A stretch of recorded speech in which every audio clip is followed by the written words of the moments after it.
to this update video. I hope you're doing really good. So we're going to take a look at what is happening across the Atlantic basin. So we're looking here on the infrared satellite as I usually start out my videos, and we can see that cluster of lots of showers and thunderstorms within the vicinity of the southwestern Caribbean. That is in association with a tropical wave that's in the area. A couple spots of showers and thunderstorms across northern South America, and there are a couple more tropical waves out there. So this is a look at the surface chart, and we can see that there are 4 marked tropical waves in the Atlantic basin. So one is moving towards Central America, another is moving across the eastern headed to the central Caribbean, and then there are 2 marked out there in the Atlantic.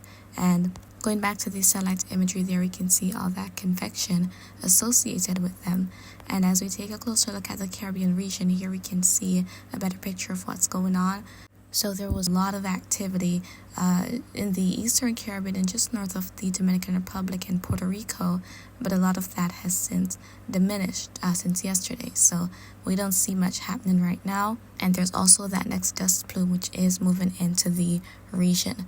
So let's go ahead and take a look at the forecast for it. So as we head through today and into tomorrow, we're going to see more dust moving across the Caribbean, and then there are a lot more plumes that will be headed in. So as I've mentioned before in previous videos, this is helping to keep things quiet in terms of development. But as we're going to be heading into next month, especially with those more robust tropical waves, we're going to see, the tables turning basically to the point where we'll have tropical cyclone activity really kicking up in the Atlantic basin. But for now, thankfully, the dust is helping to keep things quiet. And even looking out to the next 10 days, this is a look at the Euro ensemble map. So when we see a lot more of these L's being clustered, that is usually a sign that we could see something try to form an airflow pressure which may try to develop. However, over the course of the next 10 days between now and going to the latter part of July, we're not seeing where much is expected.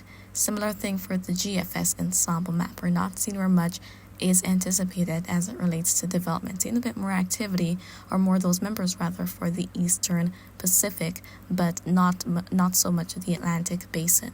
As it pertains to the rainfall forecast for today, here we can see what is expected. So the more color we see indicates more rain. So we saw a lot of that shower and thunderstorm activity within the vicinity of Nicaragua, Costa Rica, Panama, the islands of San Andres, Providencia. So we see that it's a bit colorful there.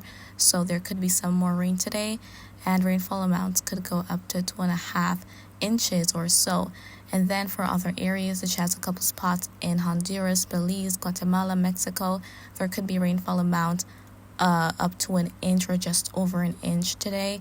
We could also see an increase in shower activity for the Cayman Islands, a few spots in Jamaica, Cuba, parts of the Bahamas and Turks and Caicos Islands, and even Florida.